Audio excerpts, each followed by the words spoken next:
We got Ram in the house. All right, gents. Smile though your heart is aching. Smile even though it's breaking. When there are clouds in the sky, you'll get by.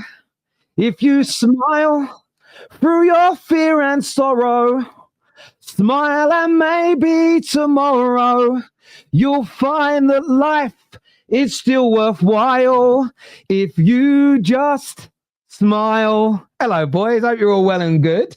We've got some Arsenal fans coming soon. We've got Anton here. Thad is with us. Brandon's here. Trimless is here. Jason is with us. Come on, brother. Come on. Everybody to the show. Sorry about my terrible singing, by the way. I'm not very good. No, you're good, man. I was smiling. Big up, man. Golden buzzer. At least talking someone was. I'm going to come to the Arsenal boys in a minute, but Hussam, did you imagine tonight you would get piped 4 times, beaten 4-1 by PSV? No, I didn't imagine it. No one imagined it. Even the negative, minded people said if we lose today, it's gonna be like a tight game or whatever. But this is just bullshit, to be honest with you. This is done. 10 goals conceded in 3 games, 1 goal scored. Absolutely abused at Anfield as well by PSV Eindhoven. I think for me that in itself is just unacceptable, just by itself as a solo reason, to go against, the manager staying. Basically, he's got to go now. It's done. It's finished. All this we sit up here, I defended the guy. Me and Tom are on the same side, and Ram and Rax with the whole slot in, slot out debate. We were all on the same side. We backed the manager, but it's time to go now. We cannot sit up here and keep lying to each other. It's finished. It's done. It's all over. Thanks for the league title, but it's just the management of the new players, the management of the of the team, of the squad is just not been good enough, to be honest with you. And he has to go tonight. We need a club statement from the football club. Club statement. Thank you, Arnie. The contract has been terminated with mutual consent, or whatever the hell they say. So that's what's needed, in my opinion. And when it comes to the players, fuck all the players except Szoboszlai and Ekitike. And Kirk, as I thought, was okay today. The rest of the players can all go fuck themselves. Every single one of them can go fuck themselves. Van Dijk, we can sit up here and Konate. Van Dijk was worse than Konate today. Van Dijk is the captain as well, playing volleyball. Like we're watching the fucking Olympics for the first goal. Completely unnecessary. He was so adamant about the foul. I watched the replay. I was so sure that there was going to be a foul because he bitched so much to the referee. I watched it. I'm like, where the fuck is the foul? He's just playing volleyball in our own thing. That felt like Steven Gerrard the way at Blackburn. Like Van Dijk himself is slot out. Like he was running around almost trying to get sent off. Like it's fucking weird. Konate for the goal was shit. Curtis Jones at right back is a midfielder, probably the worst option to put it over there. Gravenberch and McAllister, both of these guys were in team of the season last year. And then it's become the double pivot from hell because we're asking them to do shit that they're not comfortable with. Gravenberch today, my God. I cannot say a single good word about him. Szoboszlai, fair enough, had a good game. Ekitike tried. Gakpo, when Slot leaves, Gakpo can go with him. It's okay. I know you're going to miss your son. Take him to your next club. I can't believe he stayed on the pitch for the 90 minutes. I cannot believe it. I actually cannot believe it. Salah got done dirty for the goal that we conceded. I think he should be doing better from a defensive perspective. But once again, he created at least. It's not an agenda. It's not a narrative. He created, at least. He did something. I'm not giving him just praise for the sake of it, but he did something, at least, on the football pitch from a creative perspective. He was an outlet today. He did something. But the players, the performances aren't good enough. But the truth of the matter is, and this is the harsh reality of football, you cannot logistically sell 20 players. You just can't. You legitimately, you cannot sell 20 players. It's not like January and May. Yes, you can do squad overhauls. Yes, you can move around players, but you can't sell 20. And at the same time, the manager of Liverpool Football Club can be losing 9 games in 12. Are we Wolves? Wolverhampton Wanderers in the Premier League in 12 Premier League games lost 10. We've lost 9 in 12. Wolves would love half of our team. You think if you give Vitor Pereira or whichever the fuck, they have 4 different managers this season, so he'd take all our team. He'd take all our team over every single Wolves player, and they wouldn't be in this position right now. So this is my thing now. It's just untenable at this point. Anfield spoke up today. Anfield spoke up loud and clear. They emptied. It was done. The fourth goal was just humiliating. Third goal, humiliating, embarrassment. And, some of these players as well need to hang their head in shame. This badge means something. You wear it and you play like fucking shit. They deserve criticism, including our captain, Virgil, including Konate, including so many players out there on the football pitch. The only one that deserves to credit is Soboslai, Ektike, and maybe a little bit Karkas for me. Other than that, they all deserve to get cooked. And it's just, the lack of effort for me is two things I'll speak on. I don't want to speak for two things. Number one, there is a genuine thing now where you can say Slot has lost the dressing room because the players aren't trying. So this is the one moment where I can say he's lost the dressing room because they aren't even trying for him. And the second thing is I think Slot has managed like ass this season. Completely managed these players not in a good way in my opinion. I think that's something that's let him down. Just the preparation, the mental preparation, the man management, I think has let him down this season. I know you've been defending Arne Slot. Is it time for him to go now? Probably, yeah. Probably. Tonight was Liverpool's first group stage loss at Anfield that wasn't behind closed doors since Brendan Rodgers was manager. Jurgen Klopp had 9 years at this football club and was never defeated at home in the Champions League group stage. Whilst there were fans there. Arne Slot took one season. He's breaking all the wrong records at the minute. 9 losses in 12. Worst run of form since I can tell he's wearing black and white. I'm sitting there watching us. Yeah, it's so bad. It's so bad. It's so unbelievably bad. This is a team that, even the crap teams I've seen, even the Hodgsons, even the fucking Dalglish in 2011, even the fucking first year of Rodgers and the final year of Rodgers, they were still somewhat difficult to beat at home. Yeah. They were still somewhat difficult to beat at Anfield. We've just been done 7-1 in 4 days at Anfield. 7-1 in 4 days at Anfield by a team that were fucking... They've been through 2 managers, including Ange Postecoglou, and a team that aren't even in one of the top 5 leagues.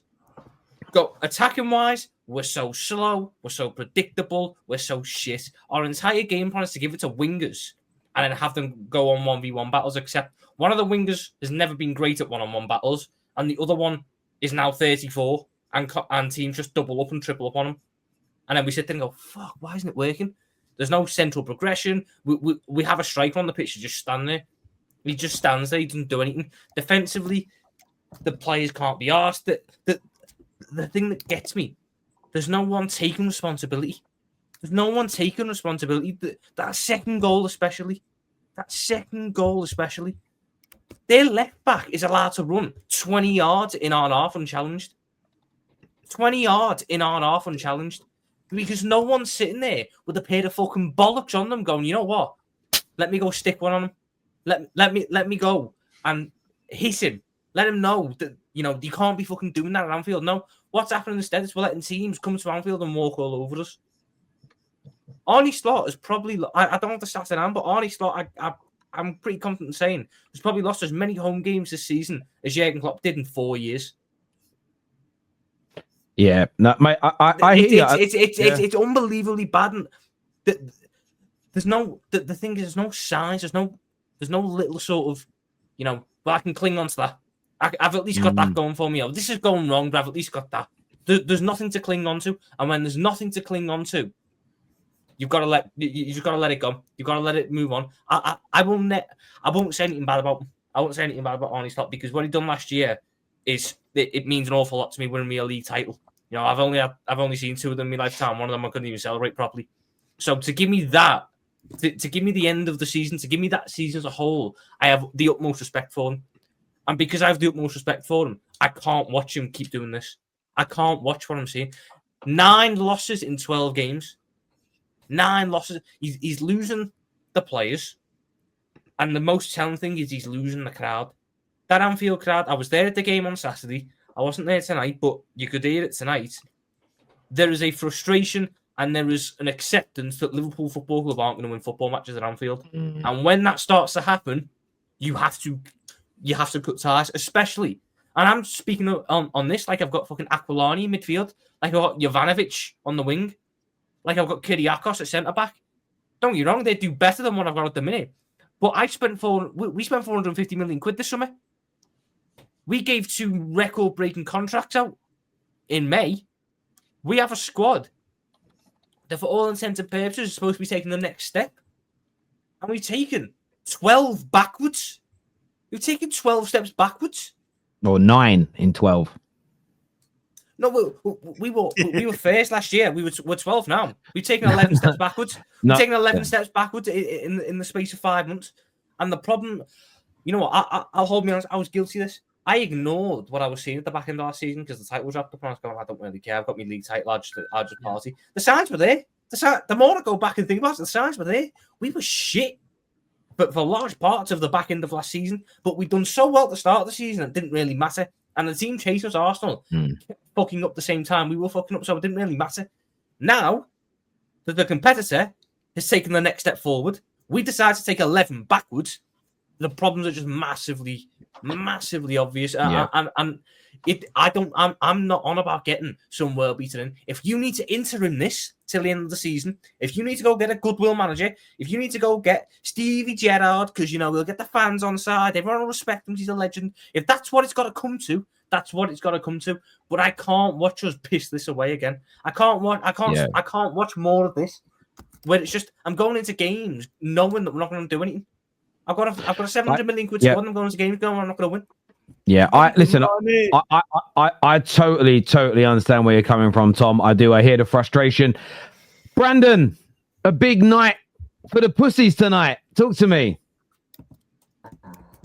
Yeah, another comfortable win in the end. It was. I can't remember feeling like this, Tel, ever in the entire time that I've been an Arsenal fan.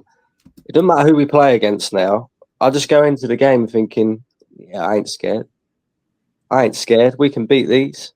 Bayern Munich used to be, we used to have nightmares about Bayern Munich as Arsenal fans. Absolute nightmares about them.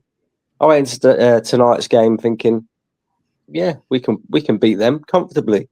We can beat them comfortably because of the way we're playing at the moment. The squad, I keep saying it, this squad is probably the best in Europe as a squad.